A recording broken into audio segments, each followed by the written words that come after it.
তো ভাই আমি এখন রয়েছি টপ অফ ইউরোপ, একটা বিশাল বড় উঁচু কঠিন মাউন্টেনের উপর। আর সেই মাউন্টেনে আসতে আমাকে অনেক অনেক পয়সা খরচ করে এখানে আসতে হয়েছে। তো এই পয়সা উসুল করতে হবে ভাই ভিডিও করে। তো এই মাউন্টেনটার নাম হলো ইয়ুংফ্রো। এই মাউন্টেনটার নাম হলো ইয়ুংফ্রো। আমি আপনাদের ইয়ুংফ্রোটা একটু দেখাই।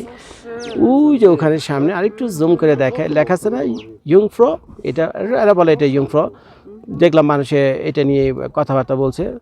তো এই ইয়ুংফ্রো নিচে লেখা আছে টপ অফ ইউরোপ, পাশে লেখা আছে প্লেটো। তো এটা হলো একটা অবজারভেটরি ডেক। এটা হলো একটা অবজারভেটরি ডেক। আর ভালো করে যদি লক্ষ্য করেন দেখবেন এই যে বড় উঁচু যে পাহাড়টা রয়েছে, এই পাহাড়টার ভিতরে গর্ত কইরা, বুঝছেন, এই পাহাড়টার ভিতরে সুড়ঙ্গ দিয়ে গর্ত কইরা তারপরে ওই যে ওই মাথাটা ওইখান দিয়ে বের করছে। ওইখান দিয়ে মানুষ কী করতেছে, ধীরে ধীরে এখানে আসতেছে। আর ওইখানে গ্লাস করা আছে পাশে। আমি এর আগে ভিডিও করে ভিতরটা আমি আপনাদেরকে দেখিয়েছি, এখন আমি বাইরেটা আপনাদেরকে দেখাচ্ছি। তো ওই যে কাঠের ইগুলো দেখতে পাচ্ছেন না, অনেকটা কাঠের দেখতে। তো ওইখান থেকে গ্লাসে আপনারা দেখতে পারবেন বাইরে। আর এখানে তো আপনারা গ্লাস করা, ওই যে উপরে সবচেয়ে উঁচু যে ডেকটা হলো এটা। তো ডেকের ভিতরটা তারা কি করছে, পাহাড়ের ভিতর দিয়ে রাস্তা করে সুন্দর করে একেবারে ডিজাইন করে মানুষ যাতে সহজে আসতে পারে, এই পাহাড়ের উপর উঠতে পারে। কারণ আমরা যারা সাধারণ মানুষ যারা ট্রেকিং করি না ভাই, এত পিচ্ছিল এখানে পড়ে গেলে ভাই সর্বনাশ। পড়ে গেলে সর্বনাশ। তো এই জন্য মানুষ রশি ধরে ধরে কী করছে বুঝছেন, রশি ধরে ধরে এখান দিয়ে আস্তে আস্তে আমি একটু দূরে দাঁড়াই। তো আজকের এই ভিডিওটা যে কারণে করা আপনাদের জন্য, সেটা হলো এই টপ অফ মাউন্টেন। এইসব মাউন্টেনে যখন আপনারা আসবেন, মাউন্টেনের চূড়ার উপর উঠবেন, যারা কিনা হাইকিং করে তারা সহজে উঠে আসতে পারবে। যারা হাইকিং করে তারা কী করবে, লরেন পড়ে যাবে, লরেন পড়ে যাবে, এক্ষুনি পড়ে যাবে। অরিনের কোথায় গেল অরিন? দেখেন কি অবস্থা, অরিনের মাকে তো দেখি না। ওই যে আমার মেয়ে আসতে আসতে দিকটা হাই রে পড়ে গেলে। সাবধানে, বি কেয়ারফুল, স্লো ডাউন। পড়ে গেলে সর্বনাশ। আচ্ছা আমার মেয়ে ওদিক দিয়ে আসুক, বুঝছেন, আমি লক্ষ্য রাখছি। কারণ এত পিচ্ছিল, আমি যে দাঁড়িয়েছি আমিও দাঁড়িয়ে থাকতে পারতেছি না। আমার মেয়ে অবশ্য বুদ্ধিমান, সে রশি ধরে ধরে এখানে আসতেছে। তো যেটা আমি বলছিলাম, সেই ইয়ুংফ্রু যে মাউন্টেন টপ রয়েছে, তো সেখানে আইসা কি নাজারা দেখলাম, কি ঘটনা, কত পয়সা খরচ হইলো, কেমনি কি, তার টোটাল জিনিসটা আমি আপনাদের সামনে এই ভিডিওতে তুলে ধরবো। তো প্রথম যেটা আমাকে করতে হয়েছে, আমি তো সুইজারল্যান্ডে আমি গাড়ি নিয়ে আসছি, এখানকার রেন্টের কার থেকে আমি গাড়ি নিয়ে আসছি, বুঝছেন। তো গাড়ি নিয়ে তারপর আমি এখানে ঘুরতেছি।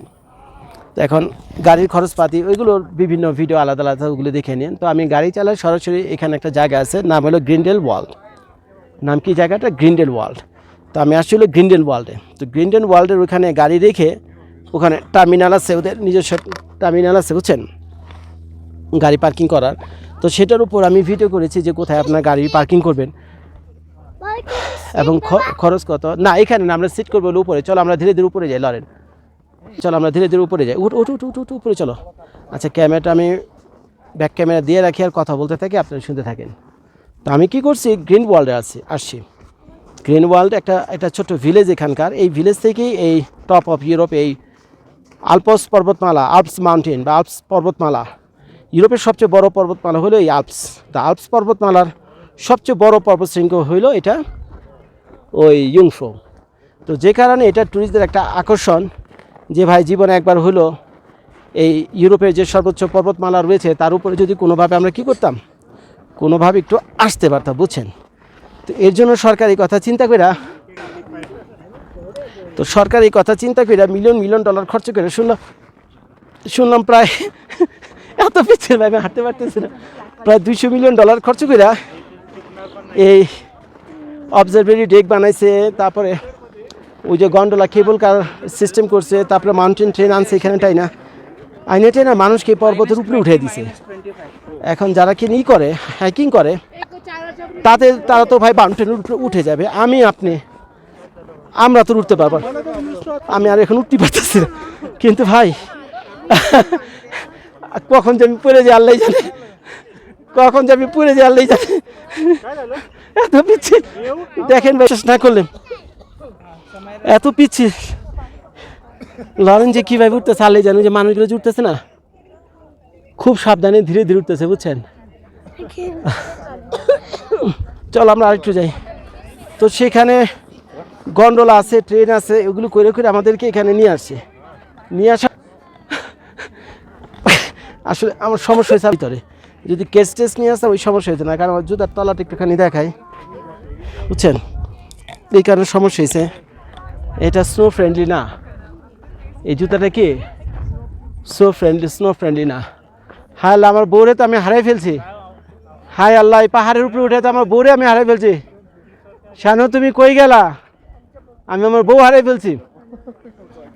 কিছু বলো শানু, কথা বলতে বলতে আমার গলা শুকিয়ে গেছে।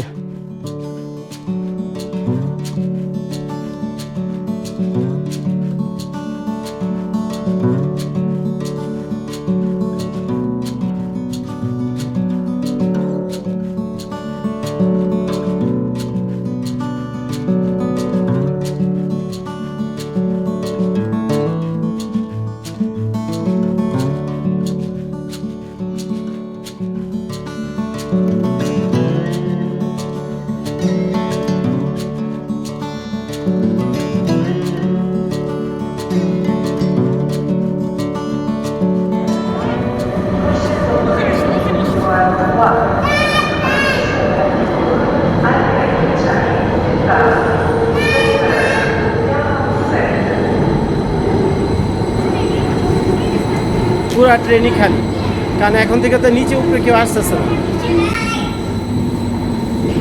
বসো যে কোনো জায়গায় গিয়ে।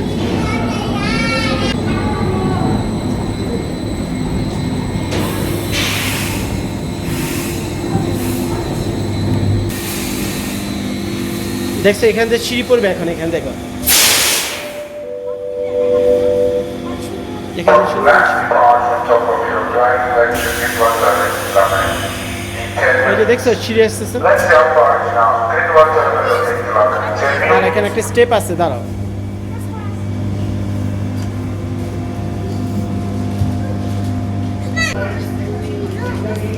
আমি এখানে এই ট্রেনের ভিতরে ঢুকলাম, জ্যাকেটগুলো খুলে ফেলতে পারে, এখন আর গরম টরম নাই, পুরা বাইরে পর্যন্ত, বুঝছো, পুরা বাইরে পর্যন্ত এখন গরম টরম নাই। দুপুর 12:30 একটা হবে তো যখন ওয়াইনেম আমরা এখানে আসছি, তখন তো ট্রেন অনেক ভরা ছিল।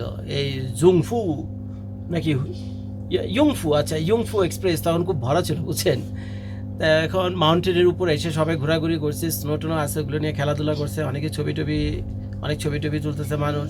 তারপর অনেকে দেখলাম টিকটক রিল, তারপরে ইউটিউব শর্ট সমানে চলতেছে উপরে, বুঝছেন। অনেকের দেখলাম শাড়ি পর্যন্ত নিয়ে আসে, স্যালার কামিজের ওপর জিন্স প্যান্ট আর টাইট টি শার্টের উপর, জিন্স প্যান্ট আর টাইট টি শার্টের উপর দেখলাম শাড়ি টাড়ি পরা, তারপরে একেবারে ঝাঁকায় নাচতেছে, বুঝছেন, ঝাঁকায় নাচতেছে। কি আর আমি তো ভাই সরবই পেয়ে গেছি। তো ক্যামেরাটা একটু ঘুরে দেখে, শানু কিছু বলো। দেখো আমাদের পুরা রেলি খালি, আমরা 2-4 ছাড়া কিন্তু কেউই নাই এখানে। ওই একজন অনেকক্ষণ পর আসছে, বাট পরের ডাব্বাগুলোও খালি।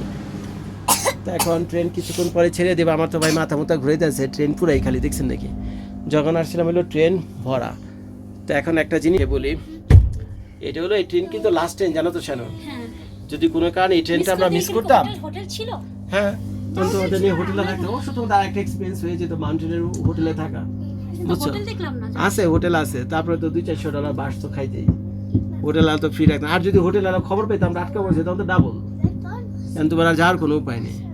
যাই হোক, ভিডিওটা তো শেষ করতে হইতেছে। শানু তুমি বলো তোমার এক্সক্লুসিভ ইন্টারভিউ কেমন লাগলো আজকে সারাদিন, সংক্ষেপে বলো। আজকে ট্যুরটা ছিল সত্যি প্রকৃত ট্যুর, যাতে একটু গলাটা ভিজাই। প্রকৃত ট্যুর ওটা তো ভালো ছিল, এটা ছিল বেস্ট।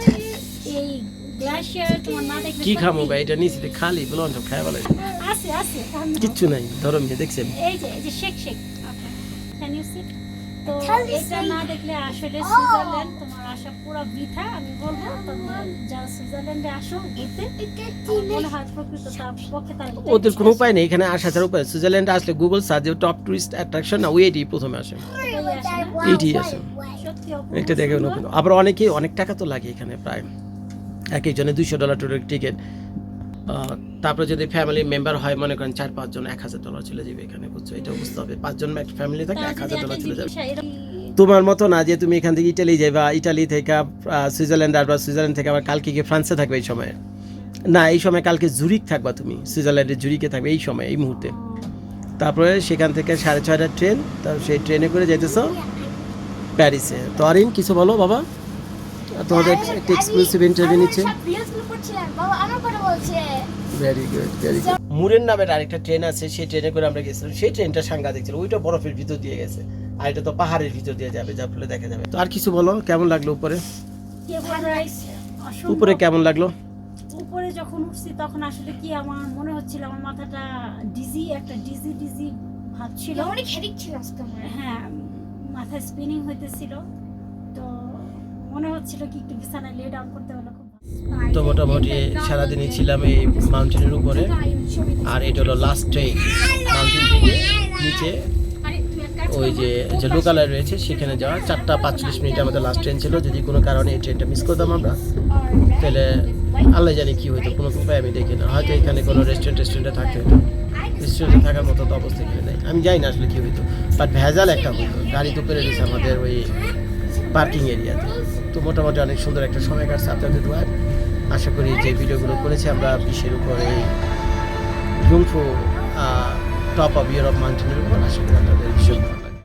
একটা মজার জিনিস আমি আপনাদেরকে দেখায়, আমাদের ট্রেনটা কিন্তু এখন পাহাড়ের ভিতর দিয়া, বুঝছো, পাহাড়ের কলেজের ভিতর দিয়া, অনেকটা কলেজের ভিতর সাইডও না, ভিতরটা উপরে গেছিল, এখন কলেজের ভিতরটা একেবারে ছিট করে, বুঝছো, নিচে না। তার ফলে এখানে সচরাচর ট্রেন জার্নিতে বাইরে তো প্রাকৃতিক দৃশ্য কিছু একটা দেখা যায়, এখন পাহাড়ের ভিতর দিয়ে কাইটা যেহেতু ট্রেন, তার জন্য এটা কিছু দেখা যাচ্ছে।